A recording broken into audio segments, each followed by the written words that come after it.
আসসালামু আলাইকুম সবাইকে। আমরা কেমিস্ট্রি পর্যাবৃত্ত ধর্ম এবং রাসায়নিক বন্ধন এই অধ্যায়টা শুরু করতে চাই। অধ্যায়ের শুরুতে আমাদের যে টপিক সেটা হচ্ছে পর্যায় সারণী নিয়ে আমাদের বেসিক আলোচনা। ঠিক আছে?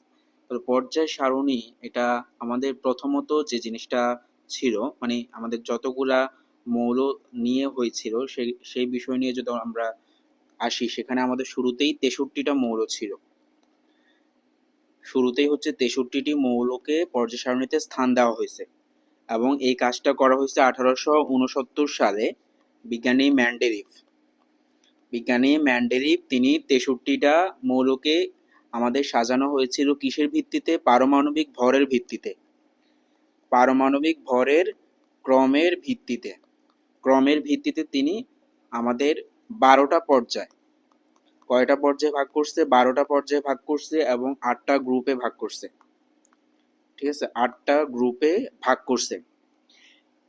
এই নিয়ে হচ্ছে আমাদের প্রথম পর্যায় সারণী তিনি আবিষ্কার করছে। ঠিক আছে, কিন্তু আমরা এখন যেটা দেখতে পাই বা পরবর্তীতে আমাদের যেটা আবিষ্কার করা হয়েছে, সেখানে পর্যায় সংখ্যা কত? পর্যায় সংখ্যা হচ্ছে আমাদের 7টা। পর্যায় সংখ্যা 7টা এবং গ্রুপ সংখ্যা হচ্ছে আমাদের 18টা। গ্রুপ সংখ্যা হচ্ছে আমাদের 18টা, তাই না? এটা হচ্ছে আমাদের দীর্ঘাকার পর্যায় সারণী বলা হয়। দীর্ঘাকার পর্যায় সারণী বা এটাকে আমাদের বোরের পর্যায় সারণী বলা হয়। বিজ্ঞানী বোর, এজন্য বোরের পর্যায় সারণী বলা হয়। ঠিক আছে, কারণ এখানে বিজ্ঞানীর বোরের অবদান সবচেয়ে বেশি এই দীর্ঘাকার পর্যায় সারণীতে। এবং আমাদের এখানে এটা আধুনিক পর্যায় সারণী বলা হয়। ঠিক আছে, এই আধুনিক পর্যায় সারণীটা কিসের ভিত্তিতে করা হয়েছিল? আমাদের আধুনিক পর্যায় সূত্র, এই জিনিসটার ভিত্তিতে করা হয়েছিল। আধুনিক পর্যায় সূত্র। তাহলে আধুনিক পর্যায় সূত্র জিনিসটা কি? আমরা কিন্তু আগে পেয়েছিলাম বিজ্ঞানী মেন্ডেলিভ পারমাণবিক ভরের ভিত্তিতে করা হয়েছে, কিন্তু এই আধুনিক পর্যায় সূত্রে হচ্ছে পারমাণবিক সংখ্যাকে প্রায়োরিটি দিছে। পারমাণবিক সংখ্যা অর্থাৎ আমাদের মৌলসমূহের ভৌত এবং রাসায়নিক ধর্মাবলী পারমাণবিক সংখ্যা বৃদ্ধির সাথে কি হবে? পরিবর্তিত হবে বা আবর্তিত হবে। এই সূত্রটা কিন্তু আমাদের জানতে হবে বা আমরা নিচের ক্লাস থেকেও জেনে আসছি। ঠিক আছে, পরবর্তীতে আমাদের যেটা জানতে হবে যে আমাদের আধুনিক পর্যায় সারণী, যে এই জিনিসটার মূল ভিত্তি, আমাদের আধুনিক পর্যায় সারণীর মূল ভিত্তি, আধুনিক পর্যায় সারণীর মূল ভিত্তি হচ্ছে দুইটা। প্রথম যদি বলা হয় একটা বলতে, সে একটা কি হবে? সে একটা হবে আমাদের ইলেকট্রন বিন্যাস এবং সেকেন্ড হচ্ছে আমাদের পারমাণবিক সংখ্যা। তাহলে দুইটা জিনিস হচ্ছে আধুনিক পর্যায় সারণীর ভিত্তি, ইলেকট্রন বিন্যাস, পারমাণবিক সংখ্যা। দুইটা জিনিস আমরা খেয়াল রাখবো। গ্রুপ 1 এবং 2 মিলে হচ্ছে আমাদের কয়টা হবে? 13টা, তাই না? আমাদের গ্রুপ 1 এবং 2 মিলে হচ্ছে 13টা। আর গ্রুপ 18তে যে হিলিয়াম আছে সেটাও কিন্তু এস ব্লকের মৌল। এই 14টা হচ্ছে আমাদের এস ব্লক মৌল। ঠিক আছে, তাহলে আমরা কিন্তু সবাই জানি গ্রুপ 1-এ কোনগুলো থাকে। আমরা ছন্দ দিয়ে অনেকে মনে রাখতে বলে বা হচ্ছে ডিরেক্ট মনে রাখা যায়। তাহলে আমরা কিন্তু পর্যায় সারণীতে গ্রুপগুলা বা হচ্ছে পর্যায়গুলা, মেইনলি গ্রুপগুলো মনে রাখা লাগে, সেক্ষেত্রে আমরা ছন্দ ইউজ করব, তাইলে আমাদের কনফিউশন হবে না। ঠিক আছে, আমাদের গ্রুপ 1-এর ক্ষেত্রে আমরা কি ছন্দ দিয়ে মনে রাখবো? আমাদের গ্রুপ 1-এর ক্ষেত্রে হচ্ছে হালিনাকে রুবি সাজাবে ফ্রান্সে, তাই না? হালিনাকে রুবি সাজাবে ফ্রান্সে। তাহলে হচ্ছে আমাদের প্রথমটা হচ্ছে হাইড্রোজেন, হা দিয়ে, রি দিয়ে হচ্ছে লিথিয়াম, না দিয়ে হচ্ছে আমাদের Na সোডিয়াম, ঠিক আছে, কে দিয়ে হচ্ছে আমাদের পটাশিয়াম, রুবি দিয়ে হচ্ছে Rb রুবিডিয়াম, সাজাবে দিয়ে হচ্ছে Cs সিজিয়াম এবং ফ্রান্সে দিয়ে হচ্ছে ফ্রান্সিয়াম Fr। এই 7টা মৌল হচ্ছে আমাদের গ্রুপ 1 এর মৌল। এবং গ্রুপ 2, ঠিক আছে, গ্রুপ 2 এর মৌলগুলো কোনগুলো হবে? আমরা মনে রাখি হচ্ছে বিরিয়ানি, মোগলাই, কাবাব সরিয়ে বাটিতে রাখো, জাস্ট মনে রাখার স্বার্থে। তাহলে এখানে আমাদের বিরিয়ানি দিয়ে হচ্ছে আমাদের বেরিলিয়াম, দিয়ে হচ্ছে আমাদের ম্যাগনেসিয়াম, কাবাব দিয়ে হচ্ছে আমাদের ক্যালসিয়াম, সরিয়ে হচ্ছে স্ট্রনশিয়াম NSR, বাটিতে হচ্ছে হতে হচ্ছে বেরিয়াম এবং হতে হচ্ছে রেডিয়াম। ঠিক আছে, তাহলে হচ্ছে beryllium, magnesium, calcium, strontium, barium, radium. বারবার পড়লে আমরা মনে থাকবে, এগুলো হচ্ছে গ্রুপ 2 এর মৌল। পরবর্তীতে আসো পি ব্লক মৌল। এখন কথাবার্তা হবে পি ব্লক মৌল নিয়ে। তাহলে পি ব্লক মৌল আমাদের শুরুতেই বলতে হবে এখানে 36টা, পি ব্লক মৌল হচ্ছে 36। তাহলে এখানে কিভাবে 36 আসছে?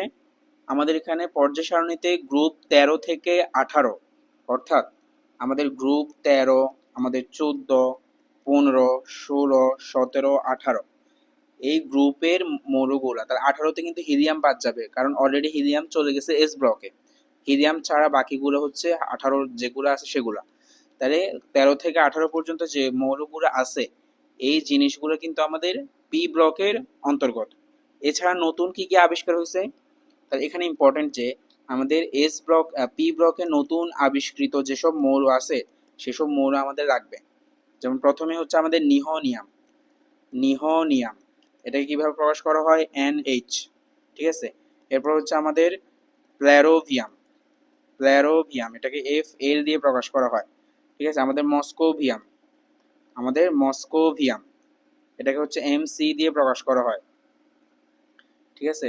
আমাদের রিবারমোরিয়াম, রিবারমোরিয়াম এটাকে LV দিয়ে প্রকাশ করা হয়। আমাদের হচ্ছে টেনেসিন, টেনেসিন হচ্ছে আমাদের TS দিয়ে প্রকাশ করা হয়। আমাদের অগানেসন, অগানেসন এটা OS দিয়ে প্রকাশ করা হয় 118তম। তার মানে নতুন আবিষ্কৃত মৌল হচ্ছে আমাদের এই 6টা, আমরা একটু খেয়াল রাখার চেষ্টা করব। এখন পরবর্তীতে ডি ব্লক, ডি ব্লকের মৌল। তাহলে আমাদের এস ব্লকে গেল কয়টা? এস ব্লকের হচ্ছে 14টা, আমাদের পি ব্লকের 36টা, ডি ব্লকের মৌল রাখবো আমরা 41। ডি ব্লকের মৌল হচ্ছে আমাদের 41টা, ঠিক আছে। তাহলে এখানে এখানে আমাদের গ্রুপ 3 থেকে 12, গ্রুপ 3 থেকে 12 যে মৌলগুলা আছে ওইগুলা এবং আমাদের থোরিয়াম এবং থোরিয়াম এটা সহ মোট 41টা মৌল হচ্ছে আমাদের আমাদের ডি ব্লকের মধ্যে পড়তেছে। এবং খুব ইম্পর্টেন্ট, আমরা সবাই জানি হয়তো যে ডি ব্লকের আমাদের অন্যতম বৈশিষ্ট্য হচ্ছে এখানে অবস্থান্তর মৌল থাকবে, অবস্থান্তর মৌল থাকবে। এবং অবস্থান্তর মৌলকে কি বলা হয়? Transition element, transition element. আমরা কোন শর্তে আমাদের অবস্থান্তর মৌলগুলো গঠন হবে বা আমাদের জিনিসটা হবে? আমরা যদি ডি ব্লক আমাদের ইলেকট্রন বিন্যাস করে দেখতে পাই যে আমাদের সেই শক্তি স্তরে ডি অরবিটালটা আমাদের আংশিকভাবে পূর্ণ। আংশিকভাবে পূর্ণ বলতে D1 থেকে D9 হবে, D10 হলে সেটা পূর্ণ হয়ে যাবে সম্পূর্ণ, কিন্তু আংশিকভাবে থাকতে হবে। D1 থেকে D9 এর মধ্যে যদি ইলেকট্রন বিন্যাস পাই সেই জিনিসগুলো হচ্ছে আমাদের অবস্থান্তর মৌলের মধ্যে পড়বে, ঠিক আছে। অবস্থান্তর মৌলের মধ্যে পড়বে এবং অবস্থান্তর মৌলগুলোর বিভিন্ন বৈশিষ্ট্য আছে। তাহলে ডি ব্লকের যেসব মৌল অবস্থান্তর সেগুলোর মধ্যে বিভিন্ন বৈশিষ্ট্য আমরা খেয়াল রাখবো। আমরা মনে রাখবো ফরজ দিয়ে, ফরজ, ঠিক আছে। অর্থাৎ অবস্থান্তর মৌলগুলোর প দিয়ে মনে রাখবো পরিবর্তনশীল যোজ্যতা থাকবে, এদের একাধিক যোজ্যতা থাকবে, পরিবর্তনশীল যোজ্যতা থাকবে, ঠিক আছে। আমরা প দিয়ে মনে রাখবো আরেকটা যে এতে প্যারাচম্বকীয় ধর্ম। প্যারাচম্বকীয় ধর্ম কি আমরা একটু পরেই পড়বো পরবর্তীতে। প্যারাচম্বকীয় ধর্ম প্রদর্শন করবে, ঠিক আছে। এবং আমাদের র দিয়ে হচ্ছে রঙিন যৌগ গঠন করে, রঙিন যৌগ গঠন করে। আমাদের বর্গীয় জ দিয়ে হচ্ছে আমাদের জটিল যৌগ গঠন করবে, জটিল যৌগ গঠন করবে। এবং খুব ইম্পর্টেন্ট আরেকটা প দিয়ে আরেকটা মনে রাখতে হবে, সেটা হচ্ছে প্রভাবক রূপে কাজ করে, প্রভাবক রূপে কাজ করে। তাহলে কয়টা কথা বললাম? আমরা বললাম পরিবর্তনশীল যোজ্যতা প্রদর্শন করে, প্যারাচম্বকীয় ধর্ম দেখায়, প্রভাবক রূপে কাজ করে, রঙিন যৌগ এবং জটিল যৌগ গঠন করে।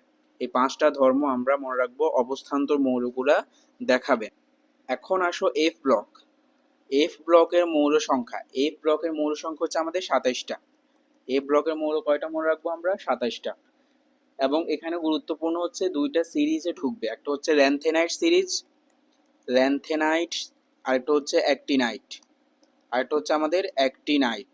আচ্ছা এখানে খেয়াল রাখতে হবে, আমরা যে বললাম ল্যান্থেনাইট এবং অ্যাক্টিনাইট সিরিজ, কিন্তু এই যে অ্যাক্টিনাইট সিরিজের সবগুলো কিন্তু আমাদের এফ ব্লক মৌল নয়, অ্যাক্টিনাইট সিরিজের অনেকগুলো হচ্ছে ডি ব্লক মৌলের মধ্যে পড়ে যায়। তো সেক্ষেত্রে আমরা মনে রাখবো যে এক লাথি, ঠিক আছে, এক লাথি আমরা ছন্দ দিয়ে মনে রাখবো। কিভাবে? এক দিয়ে হচ্ছে AC, ঠিক আছে, এক দিয়ে হচ্ছে আমাদের AC, AC দিয়ে হচ্ছে অ্যাক্টিনিয়াম, অ্যাক্টিনিয়াম, ঠিক আছে। আমাদের রাদি হচ্ছে ল্যান্থেনাম, এটা আবার কিন্তু ল্যান্থেনের সিরিজের, ঠিক আছে।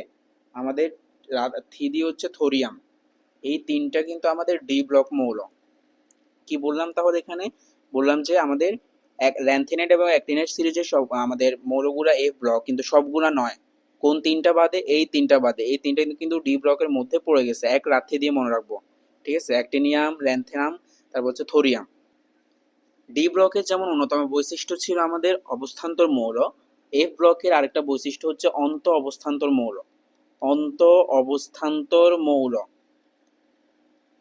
ঠিক আছে, অন্ত অবস্থান্তর মৌল। অর্থাৎ আমাদের এফ ব্লকের যে ইলেকট্রন বিন্যাস, সেখানে সর্বশেষ শক্তি স্তরে যদি F1 থেকে আমাদের F13 পর্যন্ত থাকে, F1 থেকে 13, তার মানে এখানেও কি আংশিকভাবে যদি পূর্ণ থাকে, তখন সেসব মৌলগুলোকে বলবো অন্ত অবস্থান্তর মৌল, ঠিক আছে। কি বলবো? অন্ত অবস্থান্তর মৌল। তাহলে আমাদের খেয়াল রাখতে হবে অন্ত অবস্থান্তর মৌল হচ্ছে 28টা। অন্ত অবস্থান্তর মৌল কয়টা? 28টা। তাহলে এখানে মনে রাখার বিষয়, আমাদের এ ব্লক হচ্ছে 27টা মৌল আর অন্ত অবস্থান্তর মৌল হচ্ছে 28টা। আমরা 4টা ব্লকের ওভারঅল আলোচনা করেছি, কয়টা কোনো মৌল আছে সেটাও বলেছি, ঠিক আছে। এখন আমরা ডিটেলসে একটু জানতে হবে যে প্রত্যেকটা মৌলের মধ্যে সাধারণ কি কি ধর্ম থাকবে, কি কি বিক্রিয়া ঘটাবে, এই জিনিসগুলো আমরা এখন পড়বো, ঠিক আছে। প্রথমে আমরা এস ব্লক দিয়ে শুরু করি।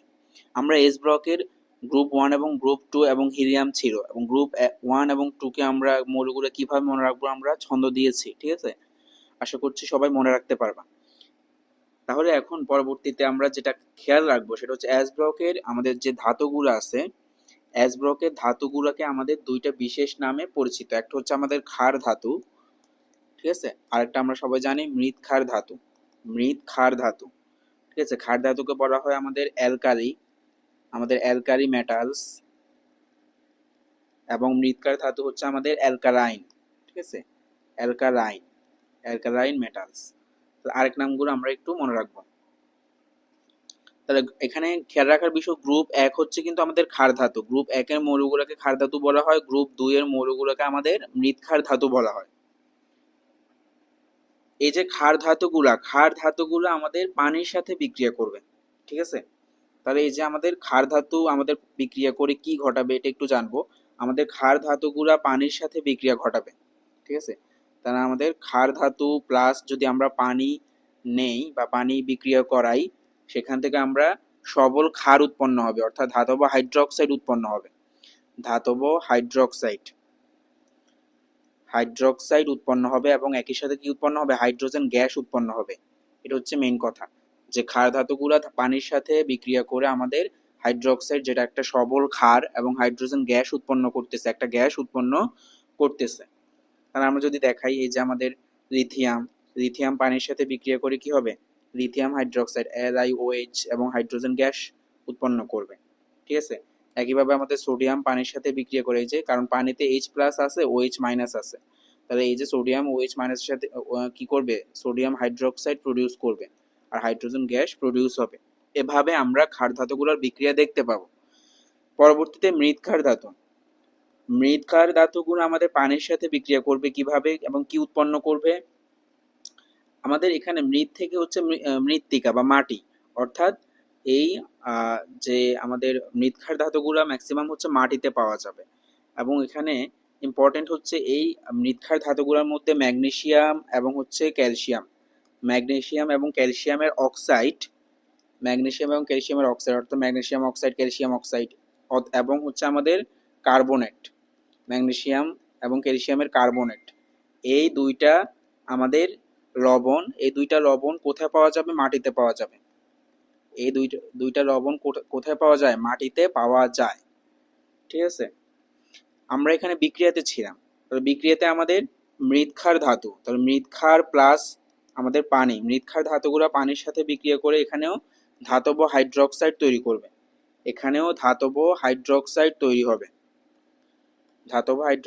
প্লাস হাইড্রোজেন গ্যাস তৈরি হবে, ঠিক আছে, নর্মাল কথা। যেমন ক্যালসিয়ামের সাথে যদি আমরা পানি দেই, কি হবে? ক্যালসিয়াম হাইড্রোক্সাইড তৈরি হবে, ক্যালসিয়ামের যোজ্যতা 2, এজন্য OH2 প্লাস হচ্ছে হাইড্রোজেন গ্যাস তৈরি হবে, ঠিক আছে। এবং এখানে যে আমাদের এস ব্লকের প্রথম মৌলই হচ্ছে হাইড্রোজেন। এই H2 হাইড্রোজেন মৌলকে বলা হয় দুষ্ট মৌল। তাহলে হাইড্রোজেন মৌলের আরেকটা নাম কিন্তু দুষ্ট মৌল, এমসিকিউতে থাকতে পারে, এটা আমরা খেয়াল রাখবো। ঠিক আছে, এখানে এইগুলো গেল হচ্ছে ক্ষার ধাতু এবং মৃৎক্ষার ধাতু কথাবার্তা। আমরা যদি সাধারণ ধর্মাবলীতে যাই, অর্থাৎ এস ব্লকের ধর্মাবলী, এস ব্লকের সাধারণ ধর্ম, তাহলে ধর্মের মধ্যে আমরা 1 নম্বরে যে পয়েন্টটা বলতে পারি, আমাদের এস ব্লক মৌলগুলোর যেহেতু পারমাণবিক সংখ্যা কম থাকবে, আমরা মনে রাখবো এটা নিম্ন গলনাঙ্ক, এটা নিম্ন গলনাঙ্ক এবং নিম্ন স্ফুটনাঙ্ক। ঠিক আছে, তাহলে স্ফুটনাঙ্ক এবং গলনাঙ্ক দুইটাই কি থাকবে? কম থাকবে, দুইটাই কম থাকবে। এবং আমাদের খেয়াল রাখতে হবে যে এই যে আমাদের লিথিয়াম, যেটা আমাদের এস ব্লকের মধ্যে লিথিয়ামে সর্বোচ্চ গলনাঙ্ক থাকে এবং সেটা হচ্ছে 180.5 ডিগ্রি সেলসিয়াস। ঠিক আছে, 180.5 ডিগ্রি সেলসিয়াস, এটা একটু খেয়াল রাখবো। ঠিক আছে, এবং আমাদের এই যে এস ব্লকের মধ্যে সর্বাধিক সক্রিয় স্থায়ী ধাতু, এখানে খুবই আমাদের ফেমাস একটা এমসিকিউ, যে সর্বাধিক সক্রিয় স্থায়ী ধাতু, সর্বাধিক সক্রিয় স্থায়ী ধাতু হচ্ছে আমাদের সিজিয়াম, সিজিয়াম। এবং যদি বলা হয় সর্বাধিক সক্রিয় ধাতু, মানে সেটা স্থায়ী হবে না, স্থায়ী কথাটা থাকলে আমরা দাগাবো সিজিয়াম, স্থায়ী কথাটা নাই, শুধু বলবে সর্বাধিক সক্রিয় ধাতু, তখন কি দাগাবো? তখন কিন্তু আনসার চেঞ্জ হয়ে যাবে, তখন সেটা হবে ফ্রান্সিয়াম। তো দুইটা জিনিস আমরা খেয়াল রাখবো, স্থায়ী কথাটা থাকলে সেটা হবে সিজিয়াম। ঠিক আছে, এবং আমাদের পরবর্তী যে বৈশিষ্ট্য বা ধর্ম আমরা বলবো, সেটা হচ্ছে এস ব্লকের মৌলগুলো নরম, নমনীয় থাকবে। এস ব্লকের মৌলগুলো হচ্ছে নমনীয় বা নরম থাকবে। যেমন আমরা সোডিয়ামকে হচ্ছে ছুরি দিয়ে কাটতে পারবো, সোডিয়ামকে ছুরি দিয়ে কাটা যায়। ঠিক আছে, পরবর্তীতে যদি ধর্ম বলতে চাই, আমরা বলবো যে এস ব্লকের মৌলগুলো তীব্র বিজারক, এস ব্লকের মৌলগুলো তীব্র বিজারক। জারক বিজারক নিয়ে কনফিউশন যদি থেকে থাকে, আমরা নিচের ক্লাসগুলোতেও পড়ে আসছি হয়তো এগুলা। ঠিক আছে, তাহলে বিজারক কি করবে? আমাদের বিজারক জিনিসটা কি? নিজে জারিত হয়। বিজারক নিয়ে যদি আমরা বলতে চাই, বিজারক হচ্ছে নিজে জারিত হয়, কিন্তু আমাদের অন্যকে কি করবে? অন্যকে বিজারিত করে, অন্যকে বিজারিত করে, অন্যকে বিজারিত করে। এবং বিজারকের বিজারণ ক্ষমতা বেশি হবে নাকি কম হবে? বিজারকের বিজারণ ক্ষমতা হবে বেশি। তাহলে জারণ বিজারণ কিন্তু আমরা পড়ে আসছি। জারণ হচ্ছে যে কি? আমাদের ইলেকট্রন, ঠিক আছে, ইলেকট্রন ত্যাগ করাকে আমরা বলবো হচ্ছে জারণ। ঠিক আছে, জারণ। এবং ইলেকট্রন যে ত্যাগ করে, যে ইলেকট্রন ত্যাগ করে তাকে আমরা কি বলি? বিজারক। যে ইলেকট্রন ত্যাগ করে তাকে বিজারক বলি। এবং ইলেকট্রন গ্রহণ করাকে আমাদের বলি হচ্ছে বিজারণ। ইলেকট্রন গ্রহণ করাকে বলা হয় বিজারণ। যে ইলেকট্রন গ্রহণ করে, ঠিক আছে, যে গ্রহণ করে সেটা হচ্ছে জারক। যে ইলেকট্রন গ্রহণ করবে সেটা হচ্ছে আমাদের জারক। ঠিক আছে, তাহলে বিজারক হচ্ছে যে ইলেকট্রন ত্যাগ করে, আর জারক হচ্ছে যে ইলেকট্রন গ্রহণ করে। এই জিনিসগুলো আমাদের খেয়াল রাখতে হবে। তাহলে আমাদের এই যে বিজারক হচ্ছে আমাদের কি? যে ইলেকট্রন ত্যাগ করে, এজন্য কি হবে? সে নিজে জারিত হবে, কিন্তু অন্যকে কি করবে? বিজারিত করবে। এই কথাগুলো কিন্তু বেসিক গোলমাল করা যাবে না। আমরা এস ব্লকের ধর্মাবলীতে ছিলাম। আমাদের পরবর্তী ধর্ম বলতে গেলে আমাদের সেটা হচ্ছে, এটা তীব্র ধনাত্মক মৌল। এস ব্লকের মৌলগুলো তীব্র ধনাত্মক মৌল। ঠিক আছে, তীব্র ধনাত্মক মৌল। এবং এস ব্লকের মৌলগুলা ম্যাক্সিমামই হচ্ছে বর্ণহীন হবে, কারণ এতে বিজোড় ইলেকট্রন নেই। ঠিক আছে, রঙিন যৌগ হওয়া শর্ত অবস্থান্তর মৌল, সেখানে আমাদের বিজোড় থাকতে হয়। তো এখানে কিন্তু বিজোড় ইলেকট্রন না থাকায় বর্ণহীন হবে না, কিন্তু সব জায়গায় ব্যতিক্রম থাকে। তাহলে ব্যতিক্রম হিসেবে মানে এস ব্লকের জিনিসগুলো বর্ণহীন, কিন্তু ব্যতিক্রম অনেকগুলো জিনিসের বর্ণ থাকবে। যেমন আমাদের পটাশিয়াম ডাইক্রোমেট, ঠিক আছে, অর্থাৎ K2Cr2O7, এটা হচ্ছে আমাদের কমলা, কমলা। এরপর হচ্ছে পটাশিয়াম ক্রোমেট, K2CrO4, CrO4 হচ্ছে ক্রোমেট, Cr2O7 হচ্ছে ডাইক্রোমেট, খেয়াল রাখতে হবে। এটা হচ্ছে আমাদের হলুদ। ঠিক আছে, আমাদের ম্যাঙ্গানেট, K2MnO4, এটা হচ্ছে আমাদের সবুজ। এবং পার ম্যাঙ্গানেট, MnO4, ঠিক আছে, KMnO4 হচ্ছে পার ম্যাঙ্গানেট, এটা হচ্ছে আমাদের গোলাপি থাকবে। তাহলে এই চারটা কিন্তু ব্যতিক্রম। ঠিক আছে, তাহলে পটাশিয়াম যে এখানে যৌগ তৈরি করতেছে সেগুলো কি হচ্ছে? রঙিন হচ্ছে, কমলা, হলুদ, সবুজ এবং গোলাপি। কোনটা কি এটা মনে রাখতে হবে। তাহলে আমরা বললাম এটা হচ্ছে আমাদের ডাইক্রোমেট, এটা হচ্ছে ক্রোমেট। ঠিক আছে, এটা হচ্ছে ক্রোমেট। পরবর্তীটা হচ্ছে ম্যাঙ্গানেট, এটা হচ্ছে পার ম্যাঙ্গানেট। জিনিসগুলো খেয়াল রাখতে হবে। আমাদের প্যারাম্যাগনেটিক আমরা বলেছিলাম ডি ব্লকের মৌল বা প্যারাচুম্বকত্ব প্রদর্শন করে। প্যারাম্যাগনেটিক, ডায়াম্যাগনেটিক এবং ফেরোম্যাগনেটিক এই তিনটা টার্ম আছে, আমরা বিস্তারিত পড়ব। তার আগে এখানে এস ব্লকের গুলো আমাদের মনে রাখবো ডায়াম্যাগনেটিক। এস ব্লকের মৌলগুলো হচ্ছে ডায়াম্যাগনেটিক। ডায়াম্যাগনেটিক কি? অর্থাৎ আমাদের এটা যদি বিজোড় ইলেকট্রনগুলো না থাকে, বিজোড় ইলেকট্রনগুলো না থাকার কারণে এখানে চুম্বক ক্ষেত্র দ্বারা বিকর্ষিত হবে। তাহলে চুম্বক ক্ষেত্র দ্বারা যদি বিকর্ষিত হয় সেটাকে আমরা বলবো ডায়াম্যাগনেটিক। প্রাইমারি লেভেলে এই কথাটা জেনে রাখো। এস ব্লকের মৌলগুলো হচ্ছে ডায়াম্যাগনেটিক, এগুলো বিকর্ষিত হয়, ঠিক আছে। এবং আমাদের যে মৌলগুলো আছে আমাদের এস ব্লকের মৌলগুলোর মধ্যে বেরিলিয়াম এবং ম্যাগনেসিয়াম, এই দুইটা মৌল ব্যতীত, ঠিক আছে, এই দুইটা মৌল ব্যতীত আমাদের শিক্ষা পরীক্ষায় সবগুলা মৌল হচ্ছে বৈশিষ্ট্যপূর্ণ বর্ণ দেখায়। শিক্ষা পরীক্ষায় বর্ণ তৈরি করে এস ব্লকের। তাহলে এস ব্লকের মধ্যে আমাদের দুইটা মৌল হচ্ছে কি করবে না, বর্ণ প্রদর্শন করবে না, বেরিলিয়াম এবং ম্যাগনেসিয়াম। খুব ইম্পর্টেন্ট, মনে রাখতে হবে বেরিলিয়াম এবং ম্যাগনেসিয়াম। পরবর্তী কথা হচ্ছে আমাদের এস ব্লকের মৌলগুলা আয়নিক যৌগ তৈরি করে। এস ব্লকের মৌলগুলা সবগুলো মৌলই কিন্তু আয়নিক যৌগ তৈরি করবে, ব্যতিক্রম কোনটা? বেরিলিয়াম। তাহলে আমাদের মনে রাখবো বেরিলিয়াম ব্যতীত এস ব্লকের সবগুলো মৌলই হচ্ছে আয়নিক যৌগ তৈরি করে। যদি বলা হয় গ্রুপ একে, আমাদের গ্রুপ একের মধ্যে সর্বাধিক কম সক্রিয় আমাদের মৌল কোনটা? আমাদের সর্বাধিক কম সক্রিয় মৌল হচ্ছে লিথিয়াম। উত্তর হিসেবে আমরা পাবো লিথিয়াম, ঠিক আছে। এবং আমাদের লিথিয়াম এটা কিন্তু আমাদের পানিতে কম দ্রবণীয়। লিথিয়াম একই সাথে পানিতে কম দ্রবণীয়, অর্থাৎ লিথিয়ামের লবণ, ঠিক আছে, লিথিয়ামের লবণ পানিতে কম দ্রবণীয় হবে। কিন্তু অন্যান্য যে জৈব দ্রাবকের জিনিসগুলো কিন্তু আমাদের বেশি অধিকভাবে হচ্ছে দ্রবীভূত হবে, যেমন লিথিয়াম ক্লোরাইড এবং লিথিয়াম ব্রোমাইড, আমাদের লিথিয়াম আয়োডাইড। এই জিনিসগুলো, এই লবণগুলো কিন্তু আমাদের জৈব দ্রাবকে কি হয়? দ্রবীভূত হয়, জৈব দ্রাবকে দ্রবীভূত হয়। তাহলে জৈব দ্রাবকের মধ্যে কি কি থাকতে পারে? অ্যাসিটোন, আমাদের অ্যাসিটোন এবং হচ্ছে অ্যালকোহলে দ্রবীভূত হইতে পারে। এবং আমরা এখানে দেখব যে আমাদের গ্রুপ একের মধ্যে সবল ক্ষার, ঠিক আছে, আমাদের তুলনামূলক সবল ক্ষার কোনগুলো আমরা দেখব। আমাদের সবল ক্ষার হচ্ছে সোডিয়াম হাইড্রোক্সাইড, ঠিক আছে, আমাদের সোডিয়াম হাইড্রোক্সাইড, আমাদের লিথিয়ামের হাইড্রোক্সাইড, আমাদের পটাশিয়ামের হাইড্রোক্সাইড। এই জিনিসগুলো কিন্তু আমাদের সবল ক্ষার এবং এটা অধিক ব্যবহার হয়, এই জিনিসগুলো আমাদের অধিক ব্যবহৃত হয় ল্যাবরেটরিতে। এখন এখানে অনুধাবনমূলক কয়েকটা প্রশ্ন বা যেগুলো এমসিকিউতেও আমাদের অপশন হিসেবে দিবে।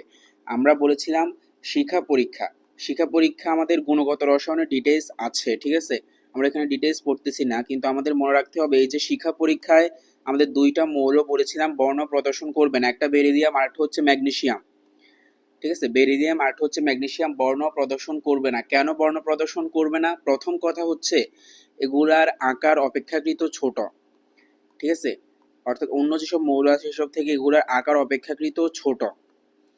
আকার ছোট হওয়ার কারণে এদের আমাদের আয়নীকরণ শক্তি কি হয়? আয়নীকরণ শক্তি কিন্তু বেশি হয়, আয়নীকরণ শক্তি বেশি হয়। আয়নীকরণ শক্তি বেশি হওয়ার কারণে আমাদের এদের বুনসেন শিখায় যখন আমরা তাপ দিব, বুনসেন শিখার যে তাপ শক্তি সেটা এদের যোজ্যতা ইলেকট্রন, অর্থাৎ শেষ স্তরে যে ইলেকট্রন থাকবে তাকে আমাদের অতিক্রম বা উত্তরিত করতে পারবে না। তাহলে তাপ শক্তি এদের যোজ্যতা ইলেকট্রনকে উচ্চ শক্তি স্তরে, নিম্ন শক্তি স্তর থেকে উচ্চ শক্তি স্তরে আমাদের উত্তরিত করতে পারে না। উত্তরিত করতে না পারলে কিন্তু বর্ণ সৃষ্টি হবে না। এটা হচ্ছে মেইন কথা এখানকার, কেন বর্ণ সৃষ্টি হয় না আমরা এই বেসিকটা খেয়াল রাখবো। এবং আমাদের যে এস ব্লকের একটা মৌল সেটা হচ্ছে সোডিয়াম ছিল, সোডিয়ামকে আমরা ছুরি দিয়ে কাটতে পারবো বলেছিলাম। এবং খুব ইম্পর্টেন্ট, সোডিয়ামকে কিভাবে সংরক্ষণ করতে হবে, আমাদের সোডিয়ামকে কেরোসিনের মধ্যে সংরক্ষণ করতে হবে, এটা ইম্পর্টেন্ট, কেরোসিনের মধ্যে সংরক্ষণ করতে হবে বা সংরক্ষণ করা হয়। তো এখন প্রশ্ন আসতে পারে কেন কেরোসিনের সাথে সংরক্ষণ করা হয়? কারণ এই যে সোডিয়াম ধাতুকে আমাদের বাইরে রাখা যাবে না, বাতাসে রাখা যাবে না বা পানিতেও রাখা যাবে না। বাতাস কিংবা পানি এই কিছুতেই রাখা যাবে না।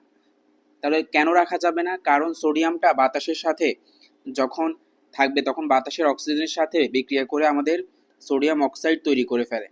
সেই সোডিয়াম অক্সাইড আমাদের কার্বন ডাইঅক্সাইডের সাথে বিক্রিয়া করে আমাদের সোডিয়াম কার্বনেট তৈরি করে ফেলে। ঠিক আছে? তাহলে বাতাসের সাথে থাকলে এটা সমস্যা, সোডিয়াম কার্বনেট হয়ে যাচ্ছে। আবার যদি আমরা পানি, ঠিক আছে, আমরা পানিতে রাখি, তাহলে সোডিয়ামকে যদি পানিতে রাখা হয়, সোডিয়াম পানির সাথে বিক্রিয়া করে আমরা জানি কি দিবে, সোডিয়াম হাইড্রোক্সাইড প্রডিউস করবে এবং হাইড্রোজেন গ্যাস উৎপন্ন করবে। ঠিক আছে, হাইড্রোজেন গ্যাস উৎপন্ন করবে। এই হাইড্রোজেন গ্যাস আবার অক্সিজেন গ্যাসের সাথে বিক্রিয়া করে আমাদের পানি তৈরি করে ফেলবে। এজন্য আমাদের এখানে, এছাড়া আমাদের হাইড্রোজেন গ্যাস, এটা কিন্তু আমাদের একটা গ্যাস হওয়ার কারণে, এটা আমাদের আগুন, একটা গ্যাস হওয়ার কারণে এখানে আগুন ধরার সম্ভাবনাও থাকে। এজন্য আমাদের এটা কেরোসিনের মধ্যে, ঠিক আছে, নিষ্ক্রিয় তরল পদার্থ কেরোসিনের মধ্যে। তাহলে এই কেরোসিন কিন্তু নিষ্ক্রিয়, এখানে কোনো আমাদের রিঅ্যাকশন হবে না। নিষ্ক্রিয় তরল পদার্থ হচ্ছে আমাদের কেরোসিন। ঠিক আছে, এই ইম্পর্টেন্ট বেসিকগুলো আমরা মনে রাখবো।